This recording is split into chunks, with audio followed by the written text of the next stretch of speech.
What's up? What's up, man? The Oracle 2. Like and subscribe to the channel, like the video. Sensei TV, baby. The Oracle 2. Mase. Woo!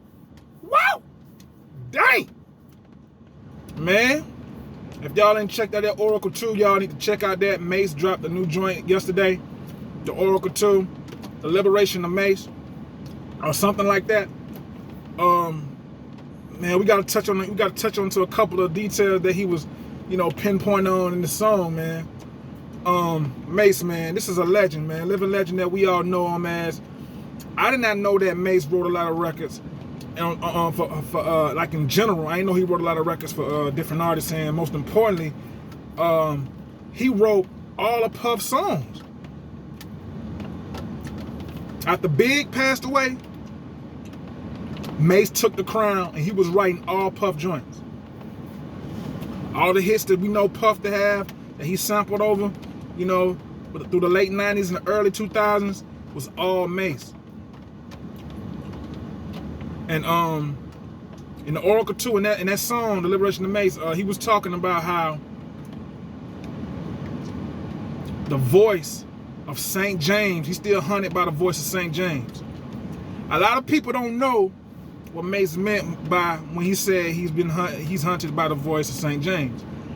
Let me give y'all some insight on what St. James, what he's talking about. St. James is the neighborhood that Notorious B.I.G., we know him as Biggie Smalls. That's the neighborhood. That's the street that Biggie grew up on, an apartment. It was like an apartment. 3L 226 St. James Place. That was the street that Big grew up on as a child. And when he said that, what ran in my mind was that Mase is guilt tripping off the passing of Big. And what I mean by that, when Big passed away, I think it was like March 9th, 1997. When Big passed away, before that happened, the people that knew about it, they were all at this basketball game, this fundraiser, this basketball game that had a lot of celebrities attending this basketball game in now was it Harlem, New York? It was some parts of New York. And that was like earlier that year. They had like a basketball fundraiser thing that had a lot of celebrities were playing basketball, like a celebrity game or whatever, or that attended. And word was getting around, and word got the Mase was that, they was like, they was finna come at Big. That was finna try to take, they had an issue with Big. And they told Mase, like, he ain't having it, like, they ain't got no problems with him. It's Big and Puff. And I feel like when Mase was saying that he was haunted by the voice of St. James, I feel like he's kind of guilt tripping because he felt like he could have did something about it. Like he could have like, somehow, stopped that from happening the way it happened by getting the message to Big. And I'm not saying that Mase didn't try to attempt it, but I felt like that he probably felt like he could have did more about the situation of letting Big know that, some people that's coming at you, they're gonna try to, like, they got a problem with you. But throughout this song, when I first played it, I was like, Mase was sounding like he was a little bit kind of offbeat a little bit. But as I kept listening, it didn't even matter no more. But he caught himself and he got back on beat like throughout the snap of a finger. Cause that was like 3 seconds coming into the song where it sounded like he was kind of offbeat. But when he got back on beat, man, let me just tell you. Lyrical masterpiece. Like he tried to say that he wasn't like dissing nobody, but if you feel some type of way, you feel some type of way. He don't care, because he said he's tired of being humble. Mase said he's tired of being humble.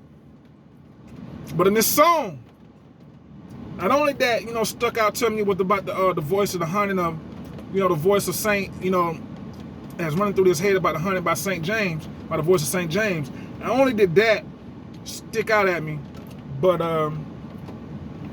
when he was saying something about need to take love out your name because love ain't real, or love doesn't exist, something like that. I was like, Puff, Brother Love. That's Puff new nickname, Brother Love. He said you need to take love out your nickname because it doesn't exist. Like he was coming at him because, I mean, he said that, you know, Puff basically owed Mase, you know, his masters. And maybe it's publishing too. And I feel honestly that, you know, Mase is rightfully, you know, he's owed that because that's his music. And plus on top of that, when you writing as much as Mase wrote, I'm like, wow, man, like he wrote a lot of songs, a lot of hits. Forget songs, I know that, but he wrote a lot of hits. So when you writing a lot of hits and a lot of songs, that's royalties too. Is Mase getting his royalties too? Is he being owed his royalties on top of his masters? Publishing?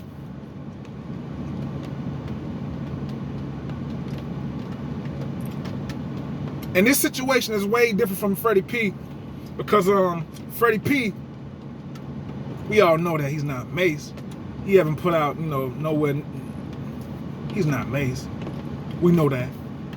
So, what Mase saying he's being owed, Mase rightfully deserves it. And not saying that Freddie P doesn't.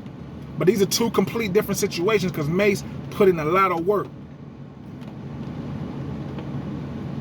And he feels as if he got robbed through the mix because he's not getting paid back the same amount of work that he put in. He's not getting paid. He's not getting that. He ain't getting it back in return. So when you an artist like Mase, when you a legend like Mase, and all the stuff that you did for Puff, and you still to this day not being, you know, you're not giving what you owe, it's like, man, like enough is enough. I'm tired of being the nice guy. I'm tired of being humble about this whole thing because I need my shit back. I need all of it back. And by taking this loan with interest. But it's not looking good for Puff because, I mean, like, you know, a lot of things is coming back on him that, you know, things that, you know, he did early in his career, being young and, you know, not always throwing this young thing as an excuse, but, you know, a lot of things that Puff did, and it's coming back in full circle, man. It's always gonna come back in full circle. If it ain't in the streets, it's gonna be through business. You know, it's gonna be through, you know, artists that felt like they've been done wrong. And Mase is one of them because he was like, after Big passed away, Mase was Bad Boy. Without Mase, it wouldn't be no Puff that it is. That was the mastermind behind all of it, Mase. Mase took it over after Big passed. He the one kept Bad Boy rolling. He the one kept everything running smoothly with all the songs, Puff album, No Way Out, all that. That was Mase.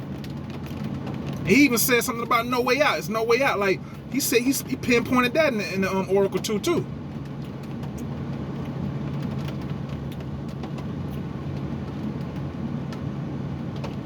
But throughout all this overall, speaking about Big, Puff, and what's being owed to Mase, throughout all this, I feel like with Big passing, I feel honestly that Mase is kind of guilt tripping about the whole incident, and he felt like he could have did something.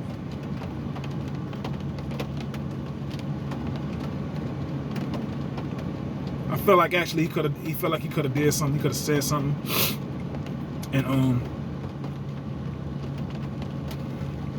because that's why he really didn't go to Cali.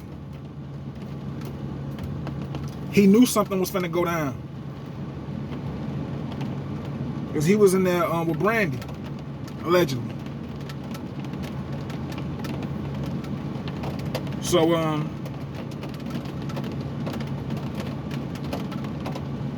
felt like he could have stopped it. about just getting the message to Big to not go to California, because he got people out there that, you know, want to see him. Long live the notorious B.I.G. Christopher Wallace. Let me say that. But if y'all ain't listen to the Oracle too, this is a must listen, because I mean, Mase goes into details about everything specifically that's going on with him. That it's things that he need back. With all the blood, sweat, and tears he put into the game and put into that pen, he needs his income back. He needs the income coming back to him in full flow. And he deserves that. Y'all, this is Sensei TV. Don't forget to like the video and subscribe to the channel again, man. That's my time. Live, love, laugh, stay military minded, keep God first, or whoever that you believe in. And you know, stay focused, man. The grind must continue. No matter how hard the grind is, or how far you may feel like the grind is, because you may just be that close to the finish line of receiving more of what you, of blessings, or whatever that God got in store for you. So never give up. Never ever give up. But that's it, y'all. Y'all be good. I'll holler at y'all later.